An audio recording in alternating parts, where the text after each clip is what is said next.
Bonjour et bienvenue dans Déjà Vendredi en vidéo. Les promesses n'engagent que ceux qui les écoutent et qui y croient. Est-ce également le cas en management? On en parle. Bien sûr que non. La promesse, l'engagement pris par le manager, l'engage en premier lieu. Peut-être connaissez-vous ce proverbe. La promesse s'inscrit dans le sable de celui qui l'a dit, mais dans le marbre de celui qui l'entend. C'est dire que nos collaborateurs prennent nos engagements et nos promesses très au sérieux et que de ne pas les tenir, c'est évidemment pour eux un message négatif qui va écorner leur envie de travailler pour nous, puisque ça va écorner notre crédibilité. Aussi, je vous propose la ligne de conduite suivante. Promettre peu, tenir beaucoup. Prenons un exemple. Vos collaborateurs souhaitent une réunion d'information. Et vous trouvez que c'est une bonne idée, effectivement, de faire des réunions régulières. Vous pourriez vous dire, allez, une par mois.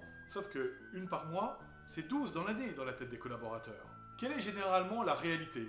En décembre, la réunion n'aura pas lieu parce que c'est décembre, en mai parce qu'il y a des ponts, en juin, en juillet et août parce que les gens sont en congé, et puis un autre mois où des collaborateurs risquent d'être en déplacement sur un salon. Et finalement, de 12 réunions, on va peut-être en animer que 7 ou 8.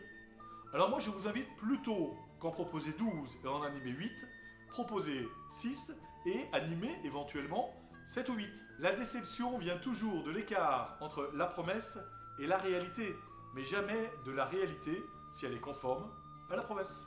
C'est terminé pour ce Déjà Vendredi en vidéo. Le mois prochain, nous évoquerons l'arboriculture. Et oui, je vous souhaite un excellent mois de management. A bientôt.